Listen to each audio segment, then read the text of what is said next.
Joshua Mays is learning the hard way that probation isn't a free pass.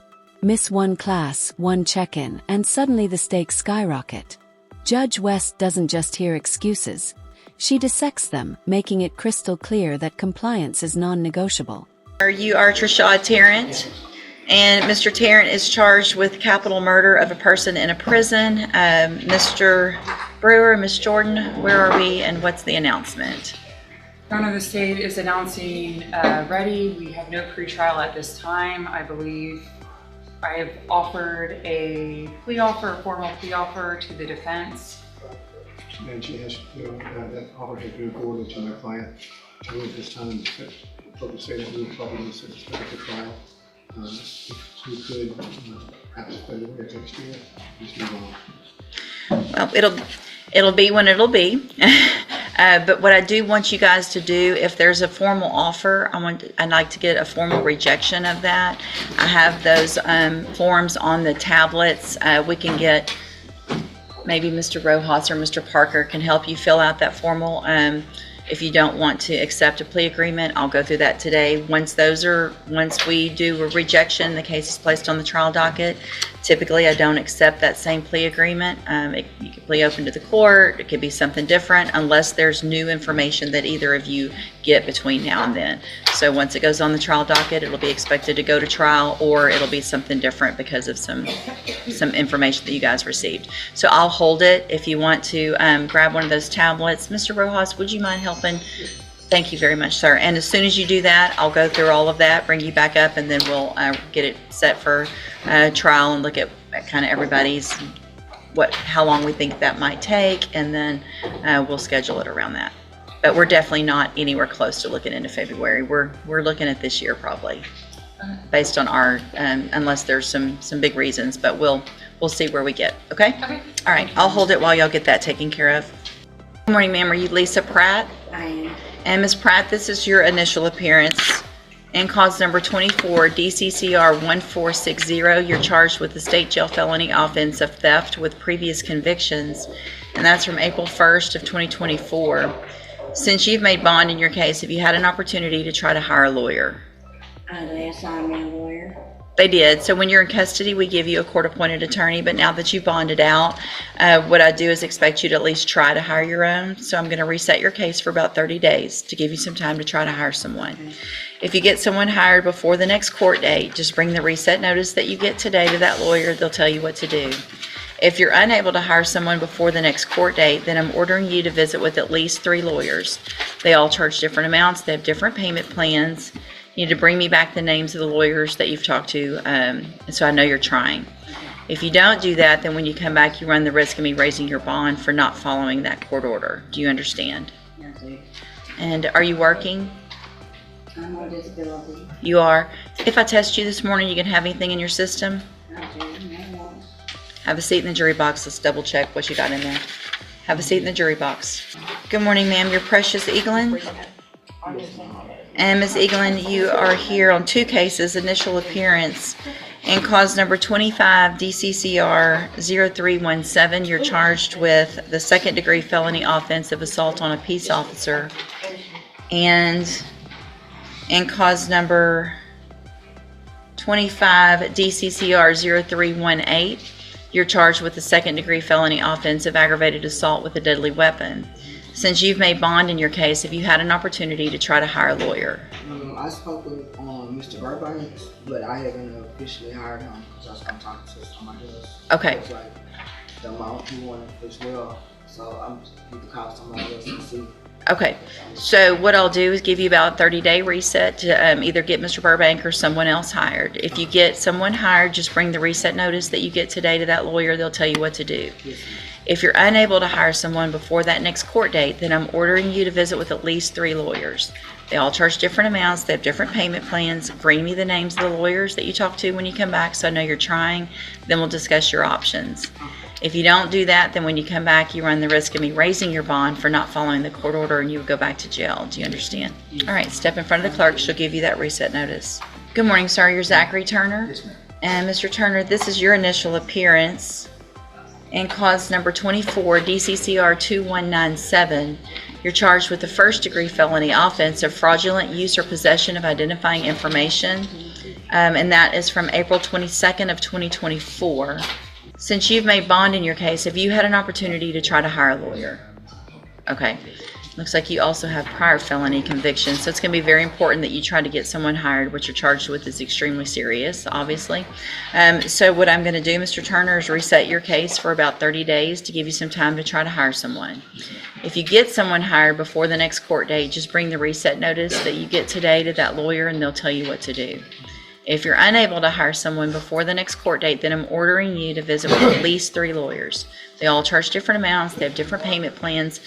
Bring me back the names of the lawyers that you've talked to, so I know you're trying, and then we'll discuss your options.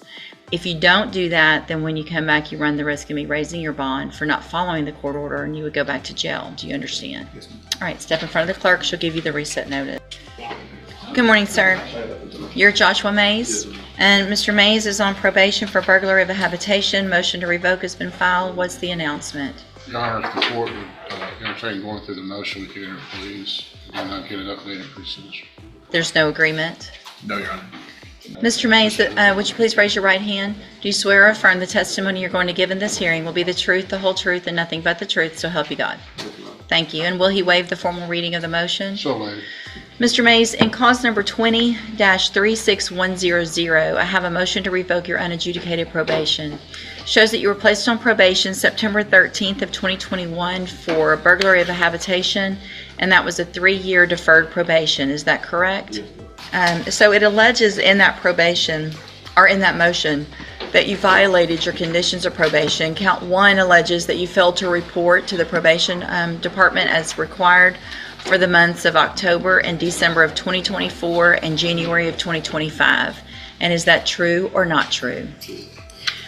Count 2 alleges that you failed to provide verification of participating in the GED program. Is that true? Just today it's just true or not true, and then we'll get explanations later. It's not true, okay. Count 3 alleges that you failed to provide verification of entering and successfully completing the moral recognition therapy, that MRT program. Is that true or not true?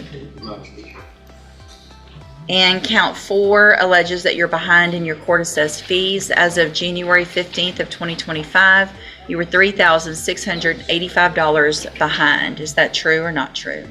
All right, did you enter your pleas of true to counts 1 and 4 freely and voluntarily?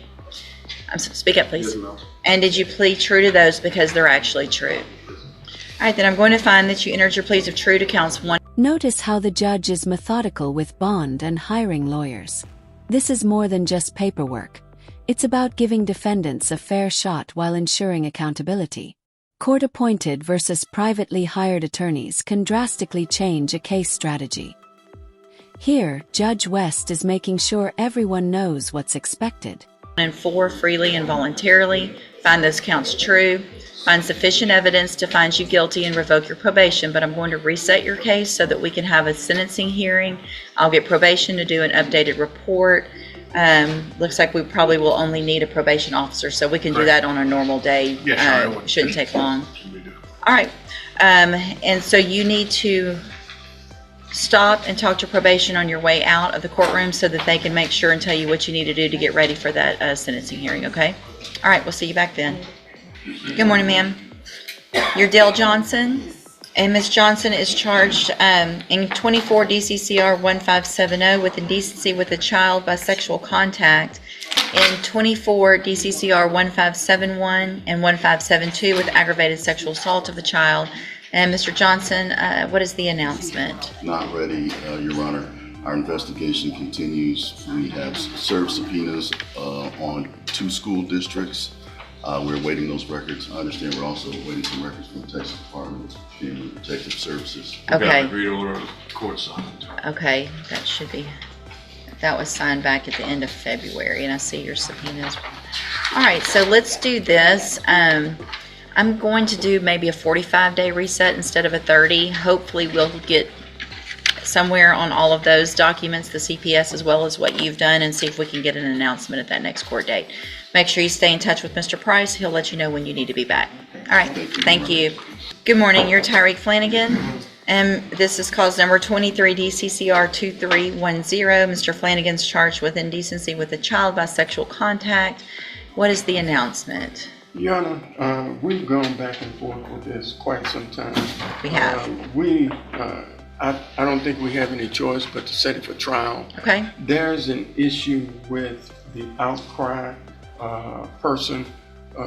There was a CPS case in Harris County that was dismissed because of the source, and we've not been. We're already deep into today's docket, and what stands out is how quickly the mood can shift.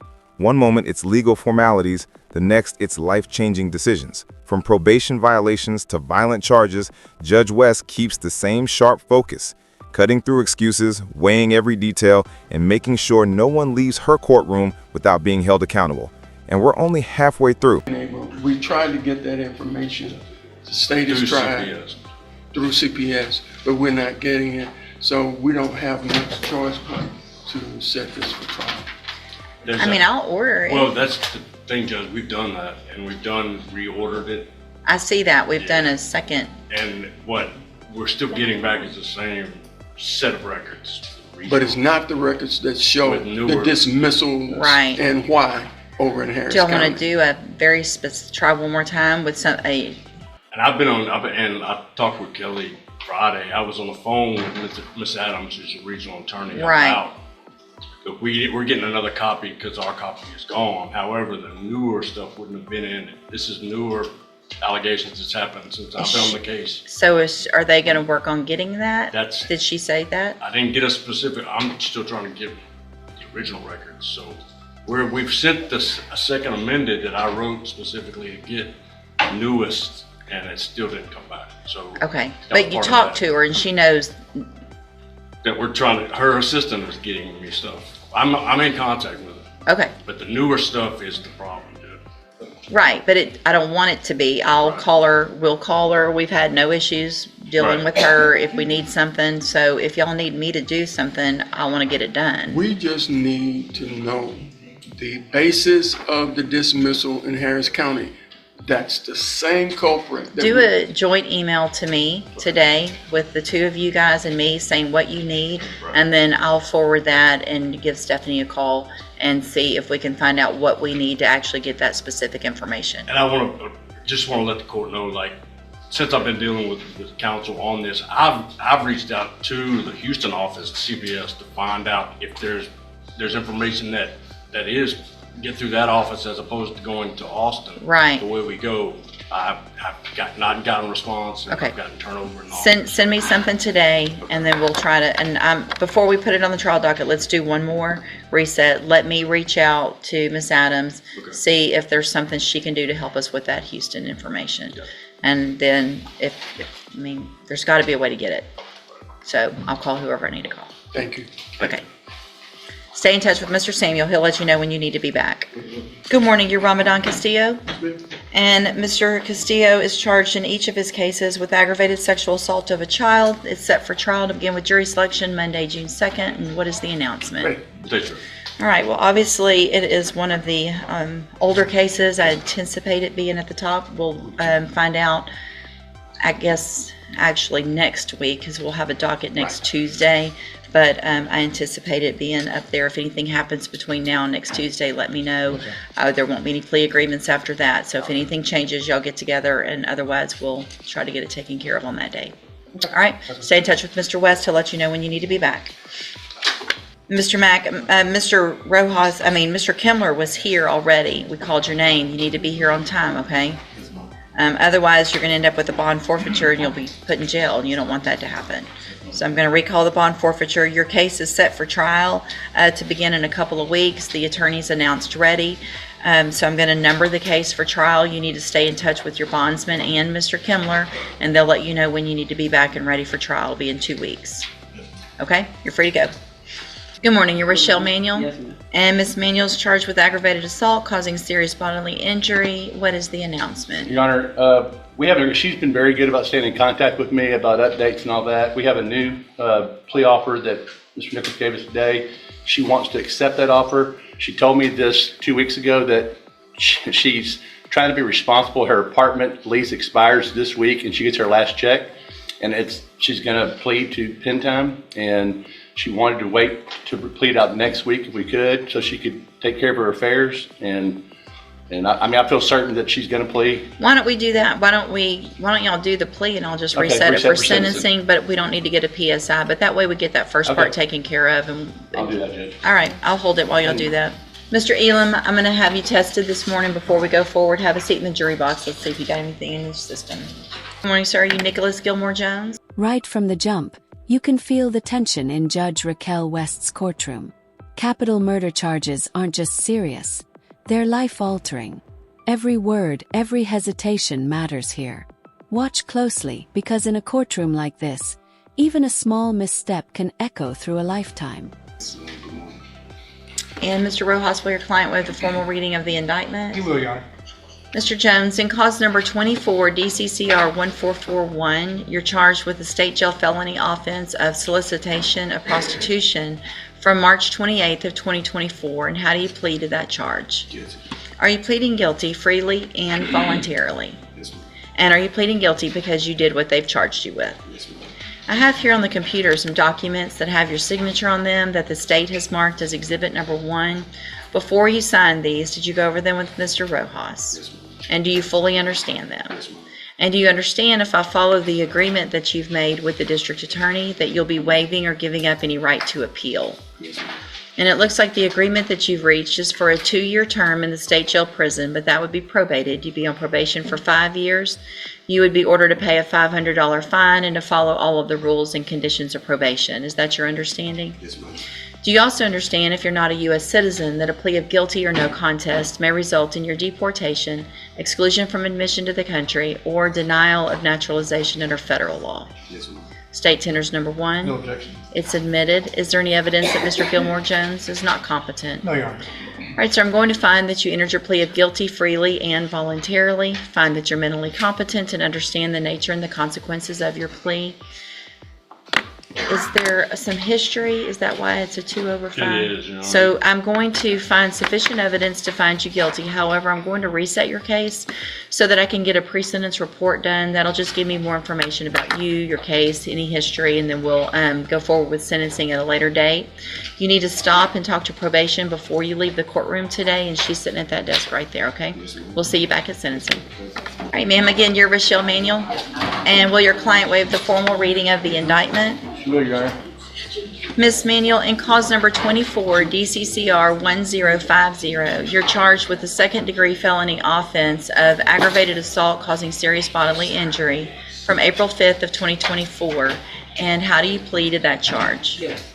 Are you pleading guilty freely and voluntarily? And are you pleading guilty because you did what they charged you with? Yes. I have here on the computer some documents that have your signature on them that the state has marked as exhibit number 1. Before you signed these, did you go over them with Mr. Parker? Yes. Do you fully understand them? Yes. And do you understand, if I follow the agreement that you've made with the district attorney, that you will be waiving or giving up any right to appeal? And it looks like that agreement's for a 3-year term in prison. Is that your understanding? Yes. And it's your understanding I'm going to take the plea today. I'm going to reset it for sentencing next week. Yes, ma'am. And we'll talk about some important things about that in just a minute, but that's what you want me to do, correct?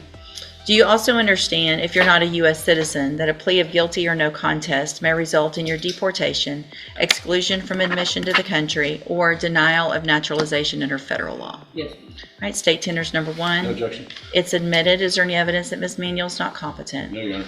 All right, ma'am, I'm going to find that you entered your plea of guilty freely and voluntarily, find that you're mentally competent and you understand the nature and the consequences of your plea, find sufficient evidence to find you guilty, but I'm going to hold that. We're going to reset you for 2 weeks so that you come back on a Monday, Yes. because we don't have a Monday docket next week. Yes. So a couple things about that are very important. Obviously, if you don't show up on the 2nd to turn yourself in and for me to sentence you, this plea agreement's gone and things could be a whole lot worse. You understand? Yes.